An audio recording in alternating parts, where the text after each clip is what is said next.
சத்குருவே சரணம். வணக்கம். உங்கள் அன்பு நண்பன் தேனி பாலா, செல்வி இருவரும் உங்களை அன்போடு இந்த வீடியோவில் சந்திப்பதில் மிக்க மகிழ்ச்சி. ரொம்ப அற்புதமான ஒரு நிகழ்வு இன்று. ஏன்னா இன்னைக்கு ஆகஸ்ட் 15. உங்கள் அனைவருக்கும் சுதந்திர தின நல்வாழ்த்துக்களை பெருமையோடு பாலாஸ் ஆன்மீகத்தின் சார்பிலும் பாலாஸ் விளாகின் சார்பிலும் அருமையோடு ரொம்ப சந்தோஷமா தெரிவிச்சுக்கிறேன். நானும் ஒரு முன்னாள் ராணுவ வீரன் என்பதன் அடிப்படையில் உங்கள் அனைவருக்கும் எனது சுதந்திர தின நாள் வாழ்த்துக்களை தெரிவித்துக் கொள்கிறேன். இன்னைக்கு இந்த வீடியோ உங்களுக்கு போடணும்னு அவசியம் என்ன அப்படின்னா, ரொம்ப அற்புதமான வரும் 19ஆம் தேதி ரொம்ப அற்புதமான ஒரு பௌர்ணமி வரப்போகுது. அதை பத்தி பேசுறது தான். வாங்க வீடியோக்குள்ள போயிடலாம்.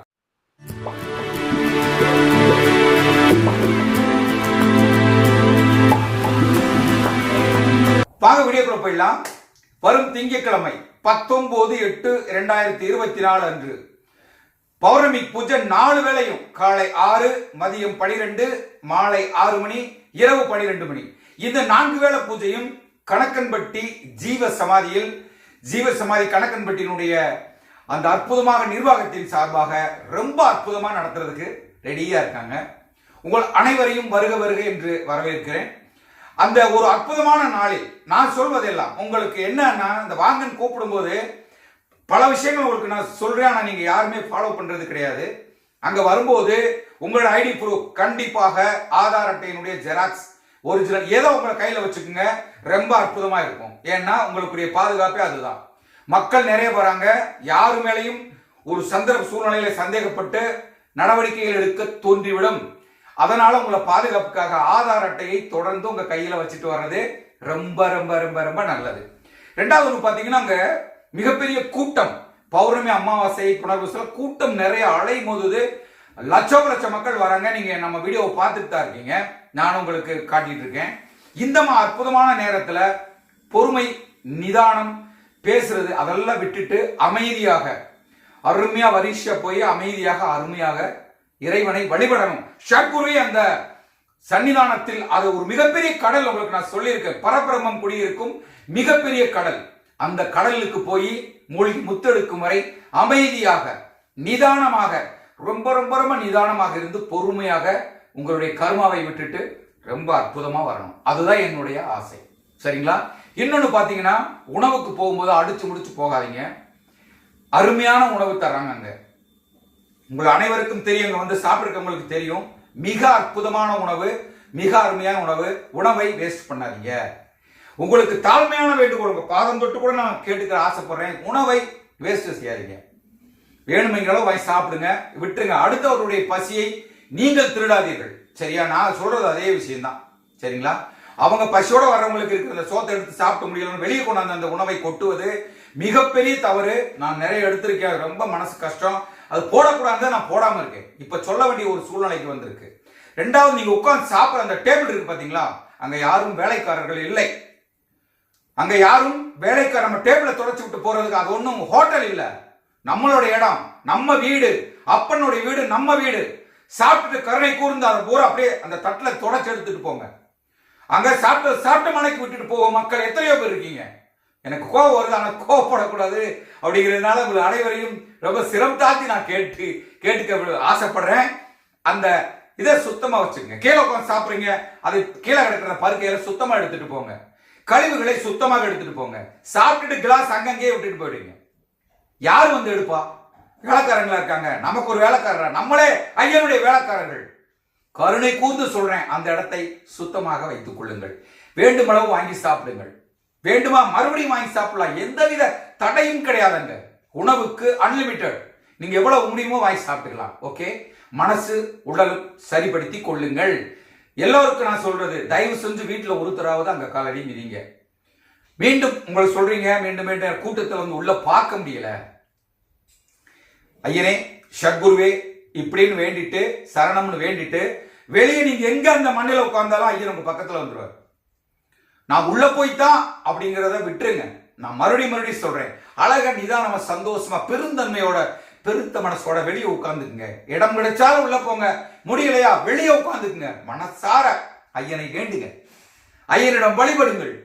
ஐயனிட உங்களுடைய கோரிக்கைகளை மனமுவந்து அமைதியாக வையுங்கள். அங்க ஒரு சந்தைக்காடாவோ மீன் கடையாவோ மாத்தாதீங்க தயவு செஞ்சு. அடுத்து வரும் நபர்கள் நம்ம வீடியோ பாக்குறீங்கன்னா ரொம்ப அமைதியாக, பக்கத்துல யாராவது பேசினா கூட அம்மா அமைதியா இருங்க, ஐயனை வேண்டுங்க. இன்னொரு விஷயம், உள்ள வரும்போது செல்ஃபி போட்டோ அது இது, ஐயனை வேண்டுவது அங்க வந்து கால் மிதிப்பதே பரபிரமத்தினுடைய வேண்டுதல் இருந்தால் அவர்கிட்ட நம்ம வேண்டி அந்த இது சாங்ஷனா இருந்தா தான் அங்க வர முடியும். கருமா தீர போகுதுனால அங்க வர முடியும். சாமி தயவு செஞ்சு அதை புரிஞ்சுக்குங்கிறது என்னோட தலைமையான வேண்டுகோள். அந்த செல்ஃபி வெளியே அழகா போட்டோ விற்குது ஐயனோட போட்டோ, அதை வாங்கி கொண்டு போய் வீட்டில் வச்சு மனமாற கும்பிடுங்க, சரிங்களா?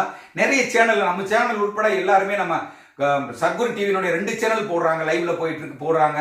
நம்ம சேனல் அருமையா நீங்க பார்க்கணும், பக்கத்துல இருந்தா கூட அவ்வளவு பார்க்க முடியாதுங்கிறதுனால அவ்வளவு கிளியரா எடுத்து தெளிவா என்னுடைய பணியை நான் செஞ்சுட்டு இருக்கேன்.